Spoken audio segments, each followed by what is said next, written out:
Sans plus tarder, j'aimerais que nous puissions nous lever pour lire quelques passages dans la Bible. Je vais vous proposer quelques lectures, et il y en aura quand même plusieurs. Le tout premier verset que j'aimerais pouvoir lire avec vous, c'est dans Deutéronome, chapitre 5, verset 6. Deutéronome, chapitre 5, verset 6.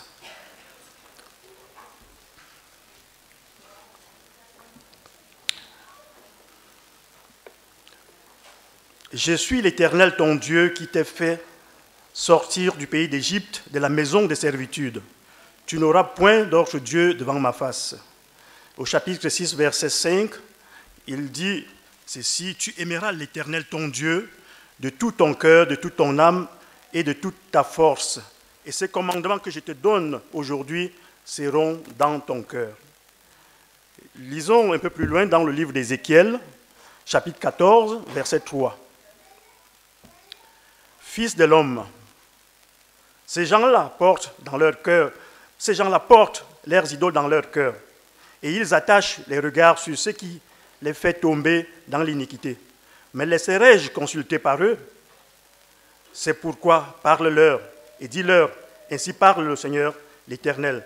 Tout homme de la maison d'Israël qui porte ses idoles dans son cœur et qui attache les regards sur ce qui les fait tomber dans son iniquité, s'il vient s'adresser au prophète, moi, l'Éternel, je lui répondrai, malgré la multitude de ses idoles. Au verset 7, car tout homme de la maison d'Israël ou des étrangers séjournant en Israël qui s'est éloigné de moi, qui porte ses idoles dans son cœur et qui attache les regards sur ce qui l'a fait tomber dans son iniquité, s'il vient s'adresser au prophète pour me consulter, moi, l'Éternel, je lui répondrai.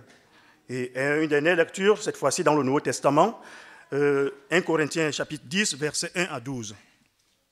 C'est l'apôtre Paul qui parle ici à l'Église, en tout cas aux Corinthiens. Il va dire ceci, frères, je ne veux pas que vous ignorez que nos pères ont tous été sous la nuée, qu'ils ont tous passé au travers de la mer, qu'ils ont tous été baptisés en Moïse dans la nuée et dans la mer, qu'ils ont tous mangé le même aliment spirituel, qu'ils ont tous bu le même breuvage spirituel, car ils buvaient à un rocher spirituel qui les suivait. Et ces rochers étaient Christ. Mais la plupart d'entre eux ne furent point agréables à Dieu, puisqu'ils périrent dans le désert. Or, ces choses sont arrivées pour nous servir d'exemple, afin que nous n'ayons pas de mauvais désirs comme ils en ont eu. Ne devenez point idolâtres comme quelques-uns d'entre eux, selon qu'il est écrit, le peuple s'assit pour manger et pour boire, et ils se lèvèrent pour se divertir. Ne nous livrons point à l'impudicité, comme quelques-uns d'eux s'y livrèrent, de sorte qu'il en tomba 23 000 en un jour. Ne tentons point le Seigneur, comme ils le tentèrent quelques-uns qui périrent par les serpents. Ne murmurez point, comme murmurèrent quelques-uns d'eux, qui périrent par l'exterminateur. Ces choses leur sont arrivées pour servir d'exemple, et elles ont été écrites pour notre instruction, à nous qui sommes parvenus à la fin des siècles. Ainsi donc, que celui qui croit être debout prenne garde de tomber. Nous allons implorer la grâce de notre Dieu. Alléluia, nous allons prier tous ensemble. Seigneur, nous te bénissons, Seigneur, pour ta parole. Nous te bénissons, Seigneur, mon Dieu, Seigneur, pour ton amour envers nous. Seigneur, tu nous parles, Seigneur, mon Dieu, pour que nous soyons, Seigneur, mon Dieu, des véritables disciples, des véritables vainqueurs. Seigneur, que nous soyons façonnés à l'image de Jésus-Christ, afin que, en tout point, Seigneur, nous te soyons agréables. Seigneur, nous te bénissons, Seigneur, pour le secours, Seigneur, du Saint-Esprit, Seigneur, mon Dieu, dans cette marche. Et Seigneur, nous savons que nous ne sommes pas abandonnés, mais toi, tu nous assistes, Seigneur, mon Dieu, afin que nous puissions aller et arriver jusqu'au bout. Nous te bénissons, Seigneur, pour ta fidélité. Nous te bénissons pour ta miséricorde. Seigneur, il n'y a point de Dieu comme toi. Oui, tu es l'Éternel, le Tout-Puissant, le Sauveur de nos âmes. À toi revienne la gloire, ô Dieu, dans le nom de Jésus. Amen. Vous pouvez vous asseoir.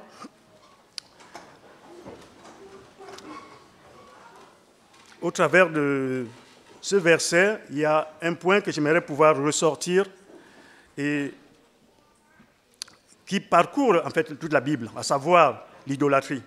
La Bible est parcourue du début jusqu'à la fin par les histoires d'idolâtrie. Il faut dire que de tout temps, Dieu s'est révélé aux hommes. Dieu s'est révélé à Adam et Ève, Dieu s'est révélé à Moïse, Dieu s'est révélé à Abraham, ainsi de suite. Il continue à se révéler comme étant le créateur de l'univers. En dehors de lui, il n'y a point de créateur. Il est le seul. Et c'est ce qu'il va, je vais dire, ces vertus à présenter à son peuple, pour que le peuple puisse justement se reposer sur lui, parce qu'il est le rocher des siècles. L'idolâtrie a toujours été à l'origine de la rupture de la communion entre Dieu et son peuple. Israël a été chassé de la terre promise en raison justement du fait qu'il a imité les pratiques idolâtres dont il s'était rendu coupable à l'égard de Dieu. Alors, on pourrait se poser la question, qu'est-ce qu'est l'idolâtrie? Parce que très souvent, on reste fixé sur le fait de se prosterner devant des idoles, des statues. C'est vrai, c'est de l'idolâtrie. En tout cas, l'idolâtrie, c'est quoi? C'est la représentation par l'image, la sculpture, ou un autre moyen d'une personne ou d'un animal afin d'en faire un objet d'adoration. C'est un faux Dieu. Ça pourrait être une personne que l'on admire avec une sorte de culte. Ça pourrait être une personne qu'on va admirer à l'excès. C'est marcher derrière d'autres dieux. C'est parler au nom d'autres dieux. C'est craindre d'autres dieux. C'est adorer les anges. Tout ça, on peut le voir dans la Bible. C'est le fait d'adorer les démons, de se laisser guider par la sensualité, d'être cupide. Voilà autant de définitions que nous pouvons mettre derrière le mot idolâtrie. C'est le fait de changer la gloire de Dieu en image. On le retrouve dans Romains chapitre 1. C'est le fait de changer la vérité de Dieu en mensonge. Tout culte qui nous détourne du vrai Dieu, ou toute personne ou toute chose qui prend la place de Dieu dans notre cœur est une idole. On pourrait certainement se vanter en disant « Ah, nous sommes dans le Nouveau Testament, il n'y a plus d'idolâtrie, mais c'est dans l'Ancien Testament qu'on pouvait trouver cela, ou c'est dans d'autres peuples qu'on peut trouver ça, que c'est dans d'autres religions qu'on peut trouver cela. » C'est vrai, dans certaines religions assez connues, il y a cette idolâtrie qui est, je vais dire, valorisée et qui est cultivée jour après jour. Je vais dire, est-ce que pour autant, quand on observe nos vies, on ne peut pas observer quelques grains d'idolâtrie. Les philosophes juifs Abertal et Margali considèrent que l'idolâtrie n'est pas une simple forme d'adoration rituelle, mais une façon de penser, un mode de vie basé sur les valeurs limitées et l'élévation des simples objets au rang d'absolu divin.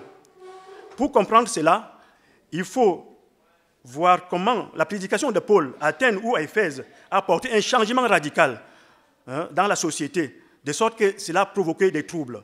Les chrétiens, ceux qui sont convertis, ils ont abandonné le culte des idoles, ils ont abandonné la consommation des viandes sacrifiées aux idoles, de sorte que cela a créé un trouble. L'idolâtrie engendre toujours le péché. Martin Luther déclarait dans son discours sur les bonnes œuvres que le premier commandement interdit l'idolâtrie. Pourquoi est-ce que c'est le premier? En effet, pour lui, la motivation fondamentale de toute violation de la loi est l'idolâtrie. Nous ne pouvons pas désobéir aux autres commandements sans violer le premier. Pourquoi est-ce qu'il nous arrive parfois de succomber au péché de la haine, de la médisance, de la calomnie, pour ne citer que ceux-là? Est-ce parce que simplement notre chair est faible? C'est vrai, on peut dire que notre chair est faible. Je crois que cette vérité, elle est partielle. Ce point, en fait, cette vérité est une vérité partielle. Mais l'autre vérité, c'est que nous donnons plus d'importance à notre volonté. Nous donnons plus d'importance à nos attitudes plus qu'à Dieu. Nos raisons, nous les mettons au-dessus des raisons de Dieu. Voilà pourquoi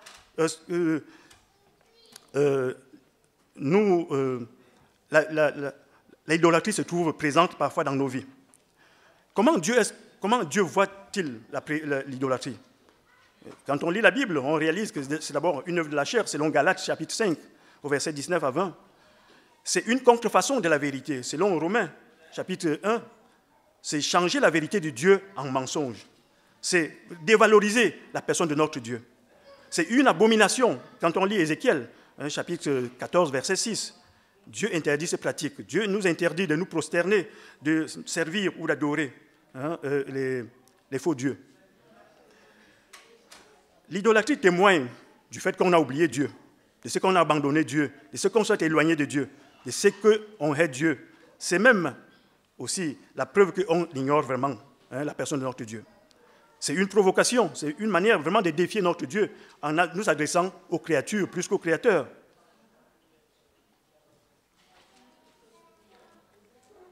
Et on peut comprendre justement l'avertissement de notre frère Paul quand il dit de ne pas imiter ces pratiques.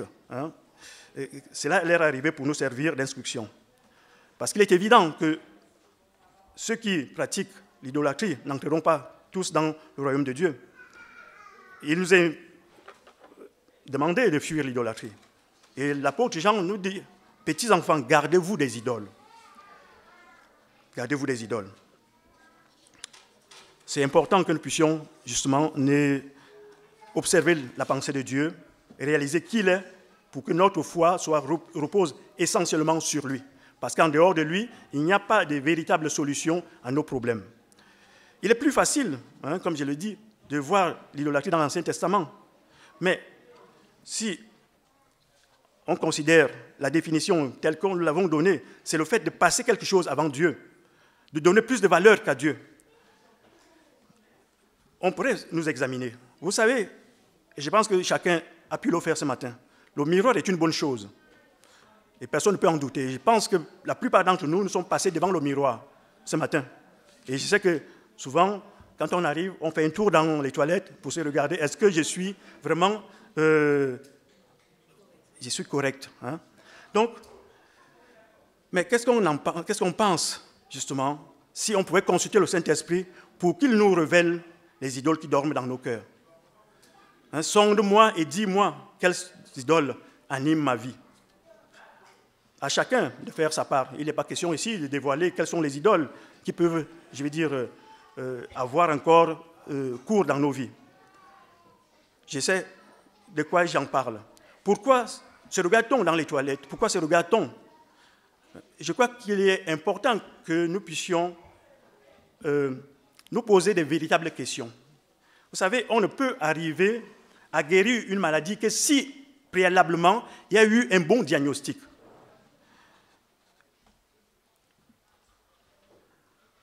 À quoi reconnaît-on qu'une chose, une personne est devenue une idole dans nos vies? Nous allons examiner quelques points. Mais tout d'abord, permettez-moi de vous raconter cette histoire qui est arrivée et qui est une histoire vraie.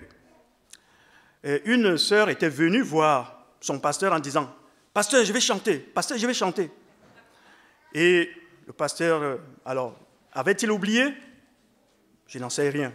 Ou avait-il expressément fait cela et n'a pas pu faire chanter la sœur? À la fin du culte, la sœur est venue le voir. « Pasteur, je vous ai dit que je voulais chanter. » Le pasteur lui dit « Vas-y, chante. » Mais chante. Et la sœur de lui dire « Mais ils sont tous partis. » Mais alors, dites-nous, pourquoi faisons-nous ce que nous faisons? C'est très important de nous poser les questions. Pourquoi est-ce que je chante? Pourquoi est-ce que je fais ce que je fais? Pourquoi? Quelle est la raison fondamentale? Et si on peut découvrir que quelque part, c'était peut-être pour sa gloire. Oui, ça aussi c'est une idole. Combien de personnes, se vendent, et en tout cas servent justement, d'une manière servile, ces idoles. Et ces idoles les écrasent au point où, ils deviennent esclaves. Bien, examinons, et cela peut nous aider à découvrir ce qui nous anime. Le temps que nous consacrons, le temps est un critère important pour, voir si vraiment dans nos vies, il y a des idoles que nous pouvons garder. On consacre du temps pour ce qu'on aime. Cela est vrai, je pense. À quoi j'utilise mon temps? On trouve toujours du temps pour des choses que nous aimons. Une autre question qu'on pourrait se poser, pour qui ou pourquoi je vis? Est-ce que je vis pour Dieu? Et souvent, lorsque nous prions notre Dieu, il peut arriver qu'il ne nous réponde pas. Mais est-ce que je vais être triste? Est-ce que je vais être désespéré? Est-ce que je vais être colérique? La colère et le désespoir révèlent que nos vies sont contrôlées par des idoles. Parce que si c'est Dieu qui nous refuse et qu'il est celui en qui je fonde mes espoirs, qu'il me le refuse, je peux être triste, mais pas désespéré. Parce que je crois qu'il fait ce qui est bon pour moi. Mais si je deviens colérique, ou si je deviens nerveux ou désespéré, c'est que mon espoir n'est pas fondé sur lui. Bien, nos pensées, quand nous nous retrouvons seuls, vers qui ou vers quoi sont tournées nos pensées? Si nous voulons avoir la paix, si nous voulons être heureux, si nous voulons avoir de l'assurance, vers qui ou vers quoi vont reposer nos pensées? C'est important de pouvoir réaliser cela. C'est lors des crises où on voit sur qui on est fondé. Est-ce qu'on est fondé vraiment sur Dieu? Ou on a une idole sur laquelle, on fonde nos espoirs? Parce que l'idole, c'est quoi? L'idole nous donne l'impression qu'il peut satisfaire nos besoins, qui peut être notre sécurité, qui peut être notre assurance. Et on verra tout à l'heure quelques idoles, parfois, que nous pouvons avoir dans nos vies.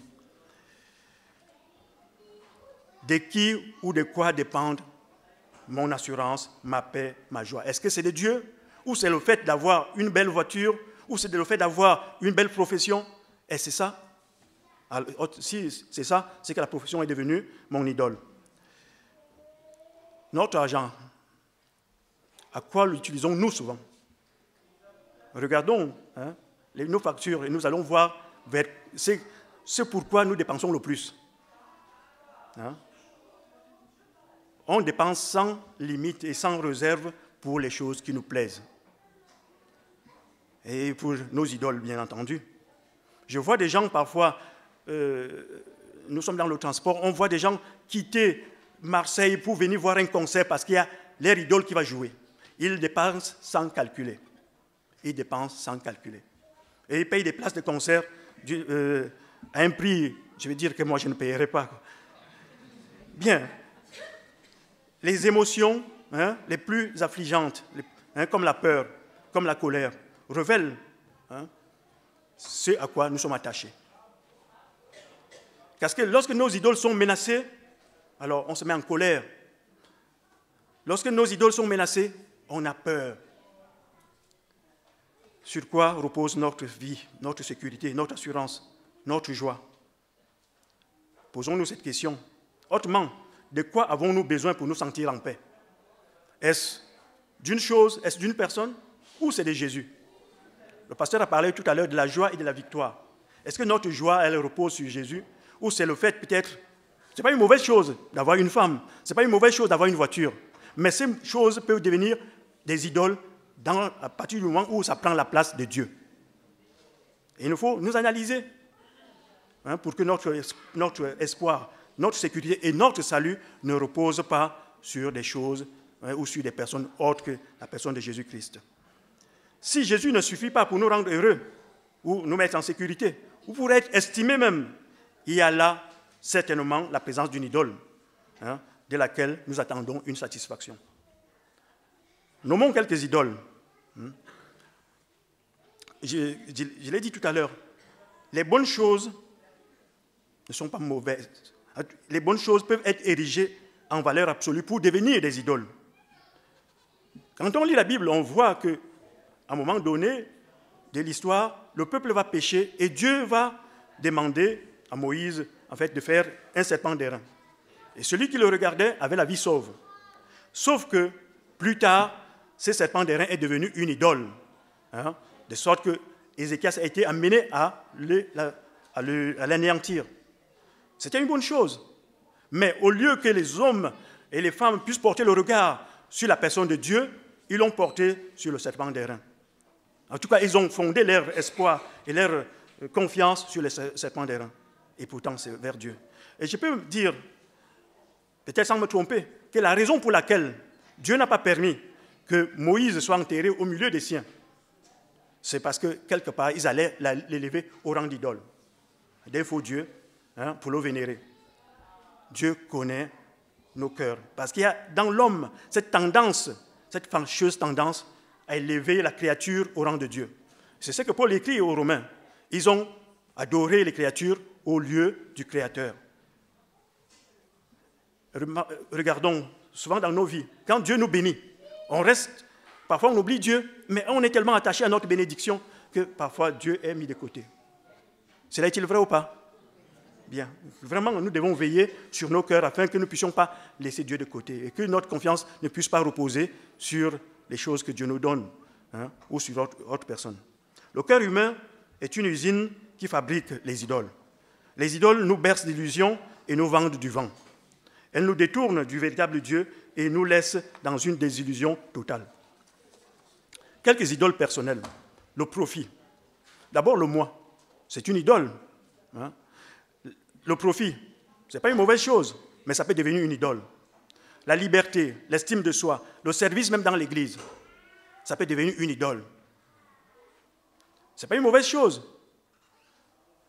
L'amour, hein, l'argent, le travail, les diplômes, la maison, la voiture, ainsi de suite, on peut en faire des idoles. Si nous reposons notre confiance et notre sécurité sur ces choses. Jacob, qu'est-ce qu'il n'a pas été capable de faire juste pour avoir Léa? Parce que Léa, c'est tout ce qui comptait pour lui. Il a fait 14 ans de travail. Bien. Donc, vous regardez, le sport, hein, et même notre patriotisme peut devenir une idole. Il y a des idoles qui peuvent être rattachées à notre manière de servir Dieu, à notre religion. Il y a, je vais dire, nos doctrines.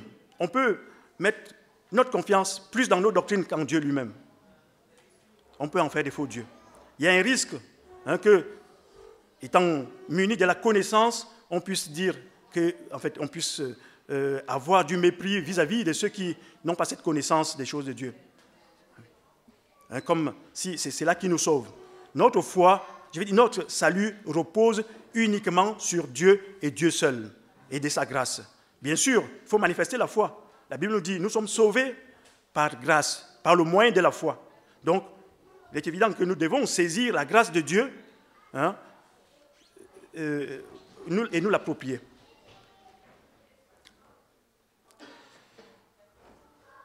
Les dons spirituels peuvent devenir des faux dieux. Quand on en fait un mauvais usage, ce n'est pas ça qui nous rend méritants aux yeux de Dieu. Ce n'est qu'un don. Je veux dire, ce n'est qu'un moyen que Dieu met à notre disposition. Je veux dire, et on peut en faire, parce que j'ai manifesté le don spirituel. Alors, je suis déjà au ciel.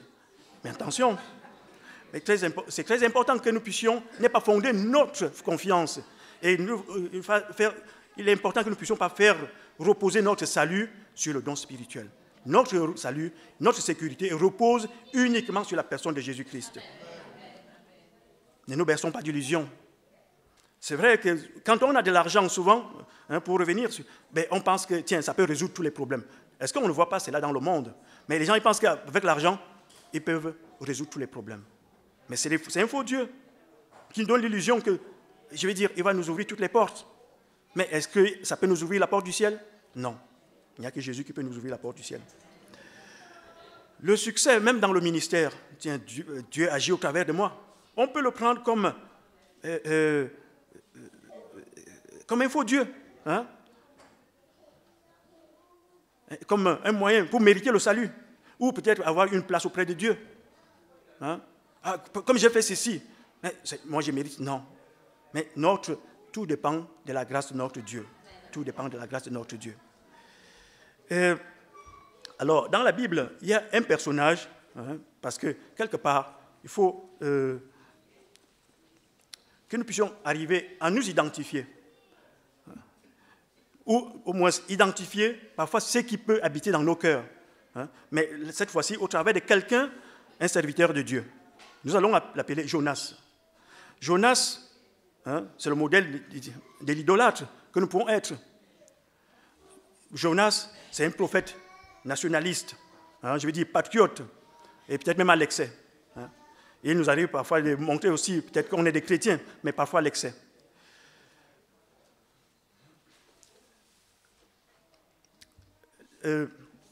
Jonas, Dieu lui donne un ordre, à savoir d'aller à Ninive. Qu'est-ce que Jonas va faire? La Bible nous dit, Jonas s'est mis en route pour s'enfuir à Tarsis, loin de la présence de l'Éternel. C'est quand même curieux qu'un serviteur de Dieu, après avoir reçu un ordre, qu'est-ce qu'il va faire? Il va fuir la présence de Dieu. C'est quand même curieux. Au nom de quoi? Au nom de son patriotisme, parce que quelque part, vous devez réaliser que Ninive, c'était des ennemis d'Israël. Et c'était une nation assez forte, une nation qui opprimait Israël. Alors, moi, aller annoncer le message de Dieu à mes ennemis? Non, non, il prend la fuite, il va ailleurs. Et quel intérêt Jonas avait-il à fuir si ce n'est que pour que le jugement de Dieu tombe sur les gens de Ninive? Il voulait certainement que Dieu puisse les punir, que vraiment le jugement de Dieu tombe sur eux. Il était conscient que Dieu, il était conscient de la menace qui pesait sur ce peuple. Mais il était conscient du fait que si ce peuple se repentait, Dieu pouvait enlever la menace qui pesait sur elle.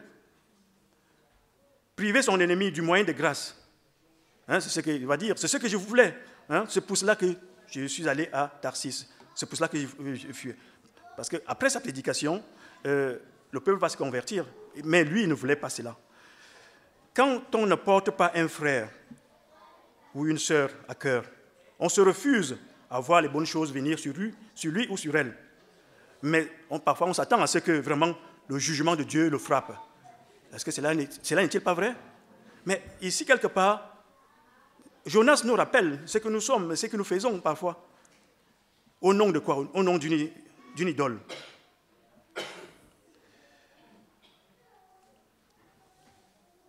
Tout ceci, on le fait au nom d'une idole personnelle qui est toujours à l'opposé de la pensée de Dieu. Dieu veut que tous les hommes soient sauvés et prospèrent à tous égards. Quand on oublie la grâce de Dieu, cela nous conduit inéluctablement vers l'idolâtrie. La grâce nous attache à Dieu. Qu'est-ce qu'on constate par rapport à Jonas? C'est que le choix de Jonas d'aller à Tarsis plutôt qu'à Ninive relève une autre forme ici d'idolâtrie. On pourrait peut-être appeler la réussite. Mais il va dans une ville prospère, une ville où certainement il pourrait prospérer, où il pourrait certainement avoir des amis. Parce qu'il faut dire, c'est loin d'être le cas à Ninive, parce que ce sont les ennemis d'Israël. Mais aller à Tarsis, il peut facilement se faire des amis. Il va sur un terrain favorable. En tant que patriote, il voyait certainement son échec par rapport à Ninive. Mais il en avait peur. Mais l'échec, parfois, nous fait perdre l'estime des autres. Quand on échoue, personne n'aime échouer, parce que ça va nous faire perdre l'estime des autres, de la considération des autres.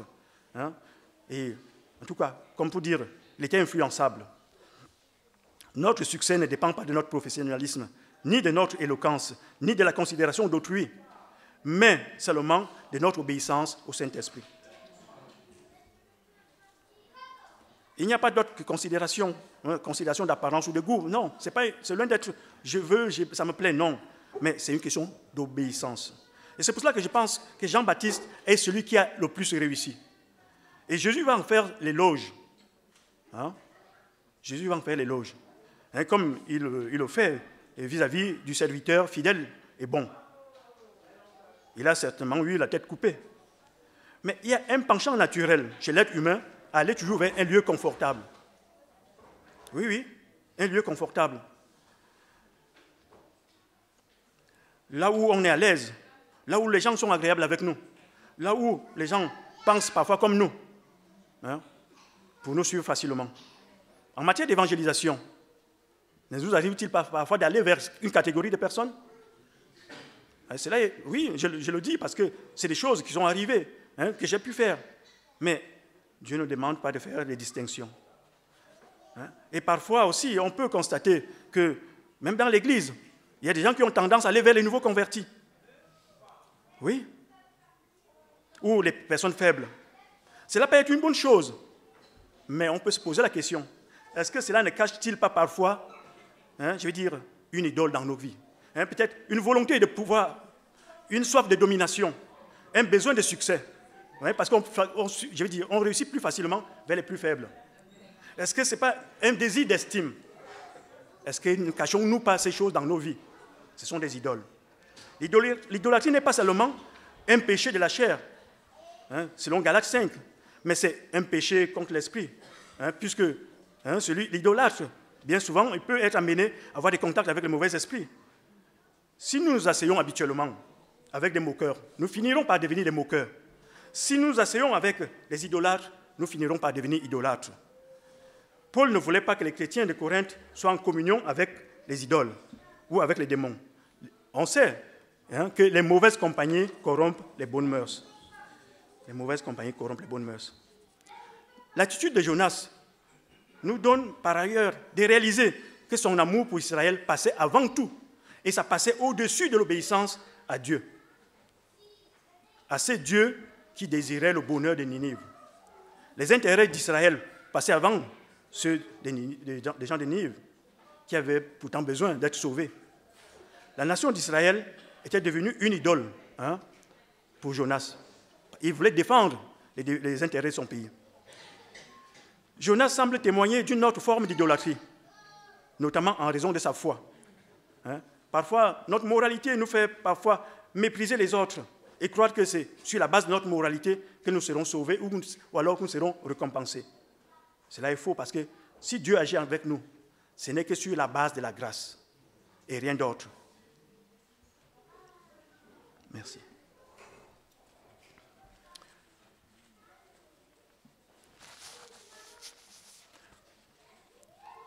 Nous pouvons rendre grâce à Dieu pour cet animal marin, parce qu'à la suite du refus de Jonas d'aller à Ninive et le fait d'être allé à Tarsis, Dieu il va envoyer un animal marin. Parfois on dit un poisson, mais en tout cas, il semble que c'est un grand animal marin. On ne rentre pas dans la polémique, mais on peut rendre grâce à Dieu pour cet animal. Je veux dire, parce que là, Dieu va mettre Jonas en prison, dans une prison qui, on pourrait dire, fermée à double tour. Non seulement il y a la peau de l'animal, mais il y a aussi les os, il ne peut pas échapper. Là, il est pris, je veux dire, dans une situation, il ne peut pas échapper. Là, il est obligé d'implorer la grâce de Dieu.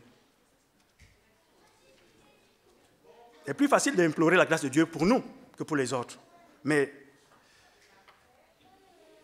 cet animal représente pour nous, je veux dire, ou pour Jonas, le moyen pour le ramener sur le droit chemin, pour l'engager justement dans le processus de la repentance, pour revenir à Dieu.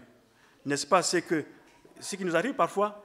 Dieu va nous mettre sur le chemin une épreuve qui va faire en sorte que nous puissions revenir vers lui.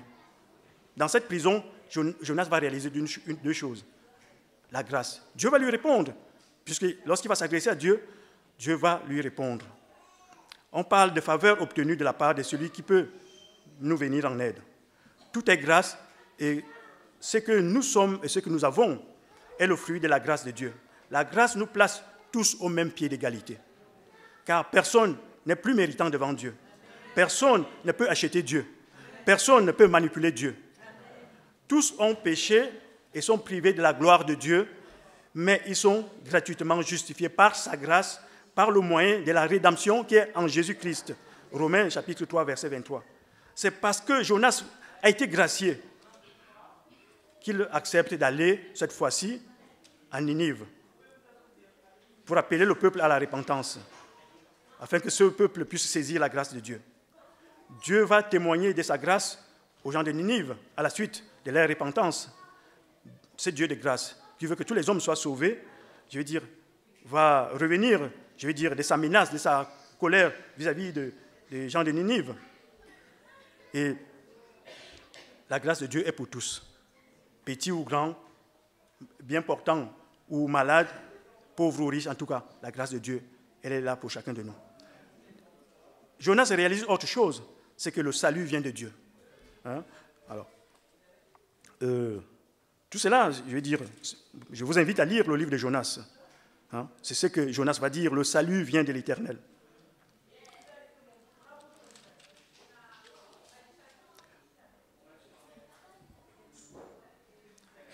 au chapitre 2, verset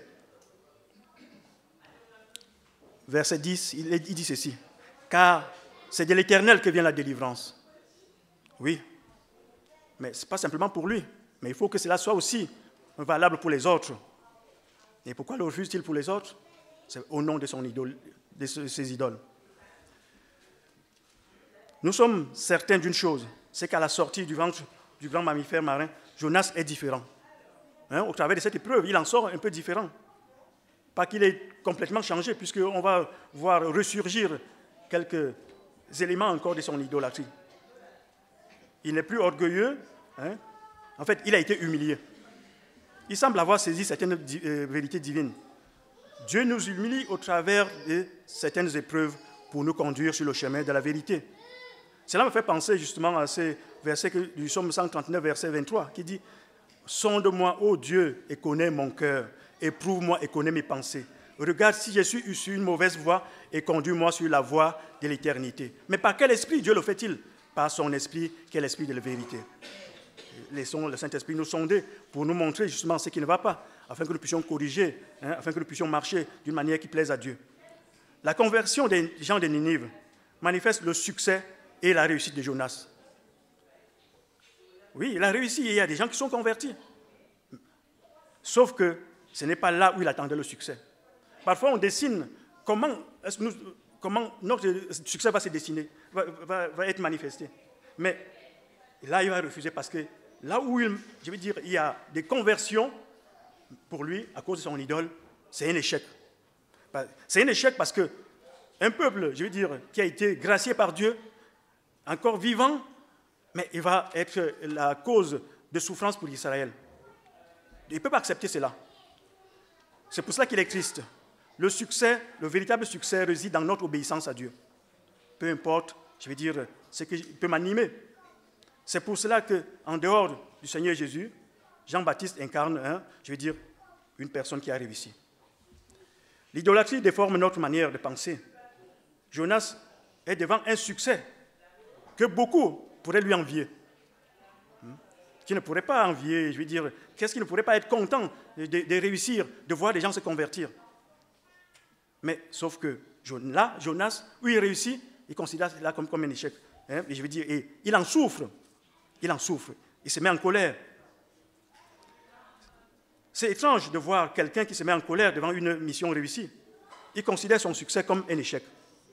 Son idole lui interdit de rechercher le bonheur des gens de Ninive. Il prend en mal la bonté et même la miséricorde de Dieu à l'égard des gens de Ninive. Certes, il connaissait la bonté de Dieu, mais il ne voulait pas que cette bonté soit témoignée à l'endroit des gens de Ninive si ceux-ci venaient à se repentir. Il justifie sa désobéissance même devant Dieu, parce qu'il va rentrer dans une sorte de discussion avec Dieu pour dire « j'ai raison ».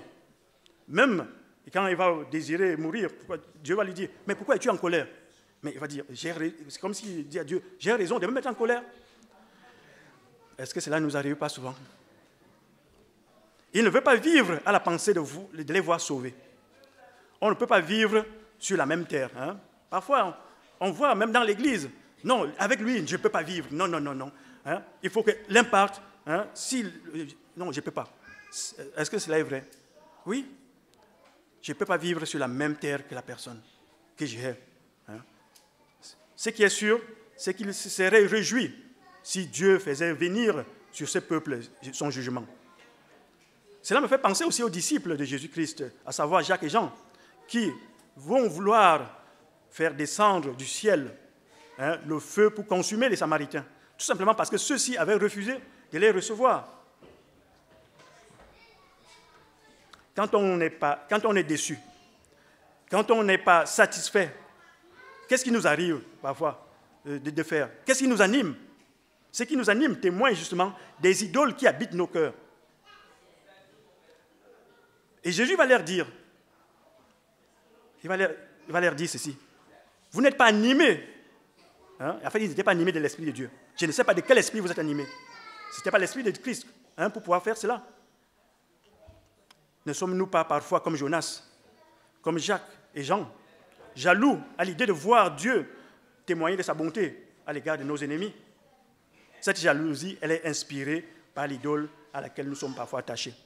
Nos idoles nous mentent au sujet de Dieu. Ça déforme notre vision par rapport à Dieu. De la même manière que parfois l'argent déforme notre vision. Ben, quand on a de l'argent, on pense que tiens, tout est réglé. Il en a encore d'autres situations, le pouvoir, la puissance.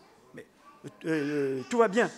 Non, sauf que, je vais dire, celui qui peut nous sauver, celui qui peut nous garantir la sécurité, celui qui peut nous accorder son assurance, c'est la personne de notre Seigneur Jésus. Nos idoles déforment notre vision au sujet de Dieu. Il se met en colère parce qu'il considère la miséricorde de Dieu comme une mauvaise chose.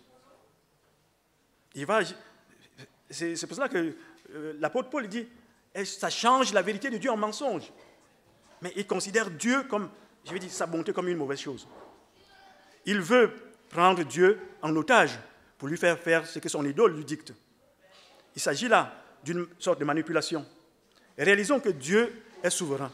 Je vais dire heureusement que Dieu est souverain et qu'il ne se plie pas à nos caprices ou qu'il ne se plie pas à nos idoles. Quand Dieu l'interpelle, la Bible nous dit, nous voyons qu'il va sortir de la ville pour se fabriquer, je veux dire, une hutte. Et là, il va se mettre à observer, attendre pour voir ce qui se passera. Est-ce que Dieu allait-il changer d'avis pour frapper? Mais il était là à observer. Et Dieu, dans son amour, parce que ce que Dieu fait, je veux dire, il le fait bien. Et pour amener son serviteur à la réflexion, Dieu va faire pousser un ricin qui, je veux dire, va pousser et à l'ombre duquel il va s'abriter. Mais quelques temps plus tard, Dieu va envoyer un ver pour pouvoir faire mourir, en fait, faire en sorte que le ricin, je veux dire, n'existe plus. Donc, après la mort du ricin, je veux dire, le soleil va frapper Jonas au point où il va tomber en défaillance. Mais là, il va demander la mort à Dieu. Et Dieu va se servir de cette situation pour lui dire, mais comment se fait-il que tu aies compassion du ricin plutôt que des gens de Ninive? Est-ce que nous arrive parfois de faire des choses comme ça? Je veux dire, on oublie, on oublie que les uns et les autres ont de la valeur aux yeux de Dieu pour accorder la valeur aux petites choses, valoriser les petites choses. Dieu lui en fait le reproche. Dieu s'attache à interpeller Jonas au sujet de la grâce. Dieu rappelle qu'il est un Dieu de grâce. Dans sa grâce, Dieu veut que tous les hommes soient sauvés et parviennent à la connaissance de la vérité. Il est le seul sauveur. Au travers de Jésus-Christ, il s'est manifesté pour sauver tout ce qui était perdu dans leur péché. Même si c'est désespérant de réaliser que le cœur de l'homme est une usine à produire les idoles, Dieu n'est pas resté démuni face à cette réalité. Dieu veut que nous fassions une rencontre personnelle avec lui. Une rencontre telle que nous puissions dire, non, ce n'est pas les idoles que je dois servir, mais c'est Dieu que je dois servir. Et il y a une rencontre dans la Bible, je veux dire, où les gens, je veux dire, au lieu de continuer à servir les idoles, ils se sont mis à servir Dieu. Je veux parler du temps d'Élie. Il y a une situation où les gens, où Élie va les mettre à l'épreuve. Et Élie va dire, le Dieu qui agira par le feu et qui va consumer sera le véritable. Il faut dire que le peuple s'était éloigné de Dieu à cause des idoles. Et quand même Élie va dire au peuple, si c'est l'Éternel que vous voulez servir, servez-le. Ou si c'est les idoles, servez-le. Mais la Bible nous dit qu'ils gardèrent le silence. Et il y a parfois des silences qui sont des silences complices. Parce qu'en fait, ils savaient ce qu'ils faisaient. Mais grâce au défi, grâce à l'action puissante de Dieu, alors ils vont dire, c'est l'Éternel qui est Dieu. Lorsque le sacrifice sera consumé, ils vont tous crier, zélés, je veux dire gonflés à bloc, pour reconnaître que c'est l'Éternel qui est Dieu. Je veux dire, nous devons faire une rencontre avec Dieu pour dire, non, les idoles ne servent à rien. Mais c'est Dieu qui est la base de toutes choses, c'est lui la base de mon salut, c'est lui la source, je veux dire, de ma tranquillité, et il n'y en a point d'autre. Ce n'est pas l'argent, c'est bien d'avoir de l'argent, ce n'est pas le travail, c'est bien d'avoir le travail, mais c'est là ma vie ma sécurité ne doivent jamais reposer sur cela. Je veux dire, moi je travaille à cela parce que je réalise qu'il peut y avoir dans ma vie des comportements qui peuvent m'amener justement à être désagréable à Dieu. Mais je pense que chacun de nous doit être en mesure de diagnostiquer ce qui le fait pécher, ce qui le met en situation de désaccord vis-à-vis de Dieu.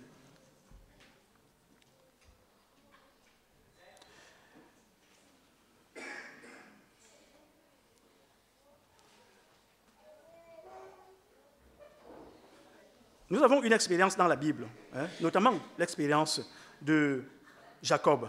Mais je vais dire d'abord, nous devons désespérer de tout, mais sauf de Dieu. C'est clairement que nous avons été déçus par des gens. Nous avons été déçus par des choses en qui nous avons mis notre confiance. C'est normal. Car nous avons voulu que ces gens ou ces choses nous procurent ce que Dieu seul pouvait nous donner. C'est pour cela que nous avons été déçus. D'ailleurs, la Bible nous dit « Malheur à celui qui se confie en l'homme, mais béni soit celui qui se confie à l'Éternel. »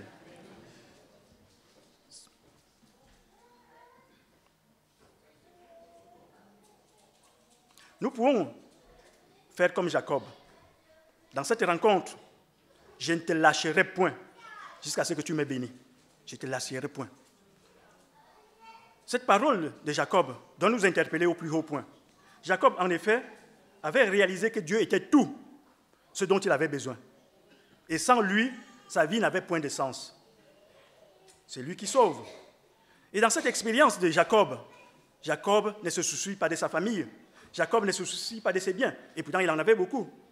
Mais là, il dit, Dieu, je ne te laisse pas. Parce que si tu ne me bénis pas, je ne peux pas me considérer comme béni. Si ce n'est pas toi qui me bénis, je ne peux pas considérer que vraiment je suis béni. Est-ce que nous pouvons arriver justement à dire à Dieu, à venir dans ce type d'expérience pour dire, Seigneur, tu es tout pour moi. Sans toi, Seigneur, ma vie est vaine. Je ne vais rien considérer de ce qui peut m'entourer. C'est bien que Dieu puisse nous donner de bonnes choses, mais notre confiance ne doit jamais reposer sur cela.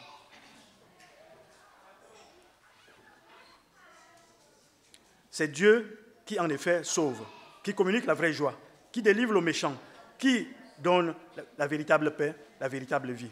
Tout le reste n'est que vanité, en tout cas de moindre valeur. Vie ou mort, je ne te lâche pas. Et je pourrais peut-être mettre ces paroles dans la bouche de Jacob. Hein? Il aurait pu dire à Dieu, si toi, donc j'ai entendu parler, parce qu'il savait que l'Éternel était le vrai Dieu, si tu n'es pas ma bénédiction, si tu ne me bénis pas, non, je ne peux pas considérer que je suis béni. Ta bénédiction, c'est tout ce qui compte pour moi. Peu importe ma richesse, peu importe tout ce que je peux avoir, peu importe les honneurs que je peux avoir, c'est toi.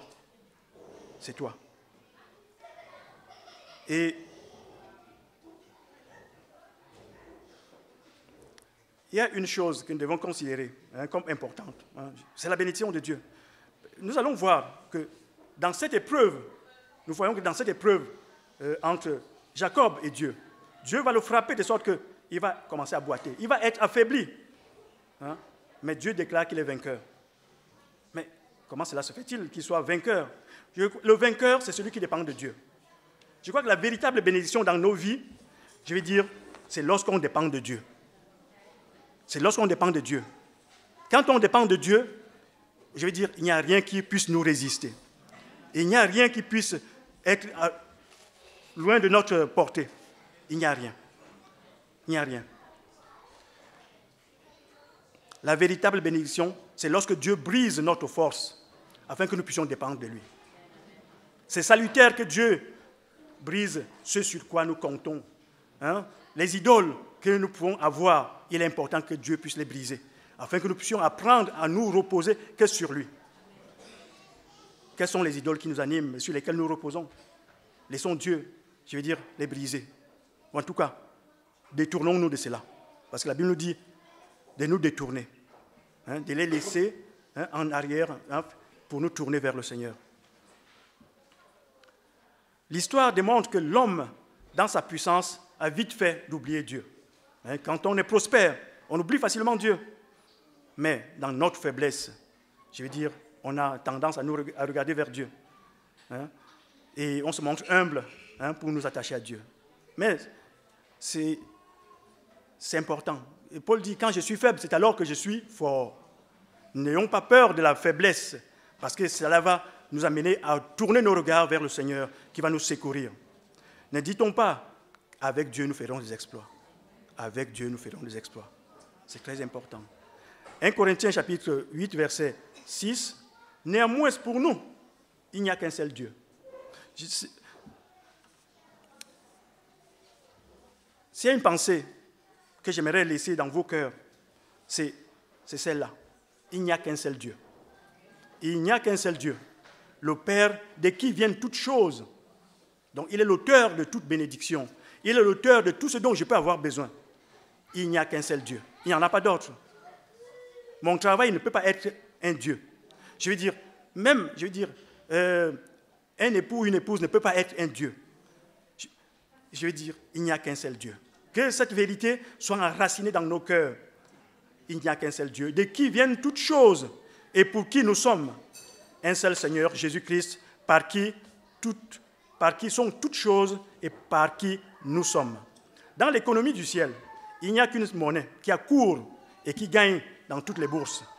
Ce ne sont pas nos œuvres, ce ne sont pas nos diplômes, ce ne sont pas nos professions, ce ne sont pas notre argent. Non, c'est la personne de Jésus-Christ. C'est, je veux dire, la face visible du Dieu invisible. Hein, c'est ce Dieu qui s'est manifesté en homme, en chair, hein, pour nous montrer sa grâce, pour nous attirer à lui et pour nous sauver. Il est l'image de celui qui a dit, il n'y a point d'autre Dieu. Il n'y a point d'autre Dieu. Je suis le seul Dieu juste et qui sauve. Ésaïe 45, verset 21. Ou encore, celui qui a dit, tournez-vous vers moi et vous serez sauvés. Oui, c'est celui-là que Jésus est venu manifester et témoigner, hein, notre Dieu, le Tout-Puissant.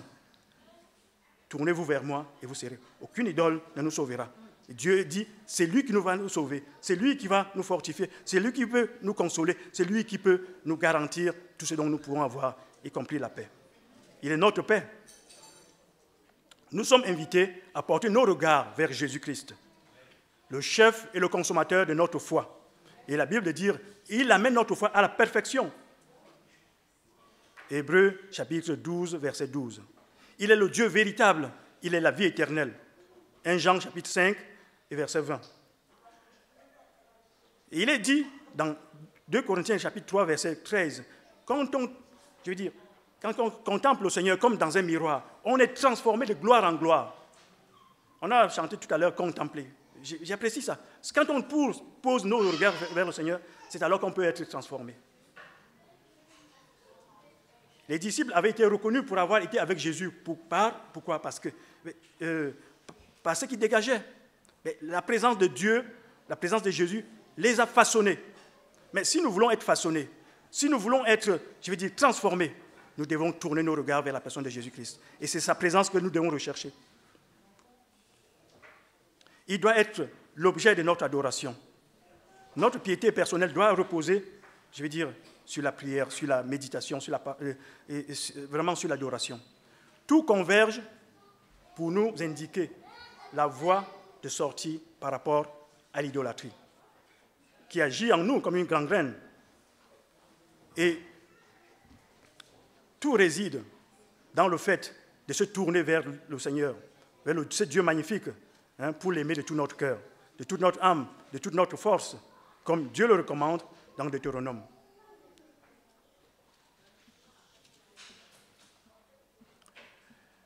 Et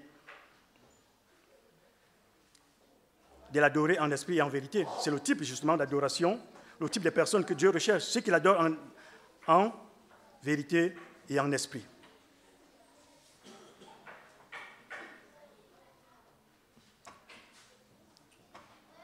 Dans Jean chapitre 4, verset 10, Jésus rappelle au diable ceci.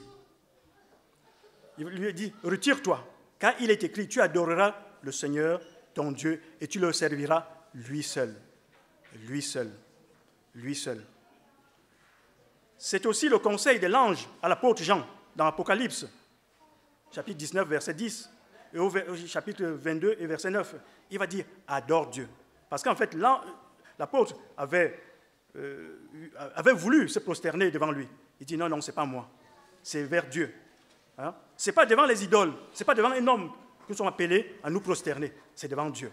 Même ici, je veux dire, l'ange nous oriente vers l'adoration à Dieu.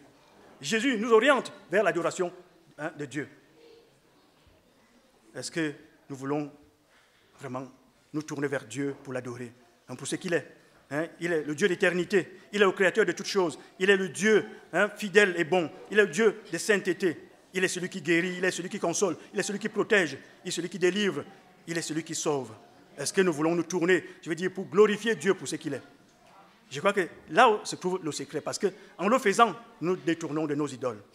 Et pour faire reposer notre salut sur celui qui est de toute éternité, le Dieu d'amour et le Dieu de bonté. Bien, je vais laisser la place au pasteur, mais en tout cas, que Dieu nous aide. Et surtout, ayons le courage de nous poser les vraies questions. Parce que quand on fait le bon diagnostic, certainement qu'on trouvera les causes et Dieu, dans sa grâce, va nous secourir pour que nous puissions aller de l'avant. Dieu veut que nous puissions prospérer, Dieu veut que nous puissions arriver à la stature parfaite de Jésus-Christ. Je crois que Dieu n'a pas fait l'économie des moyens, puisqu'il nous a donné le Saint-Esprit. Il nous a donné la communion fraternelle, il nous a donné tout ce dont nous avons besoin. La Bible dit dans l'Épître de Pierre, sa divine puissance nous a donné tout ce dont nous avons besoin. Nous a donné tout ce qui contribue à la vie, tout ce qui contribue à la piété. En tout cas, Dieu a tout préparé.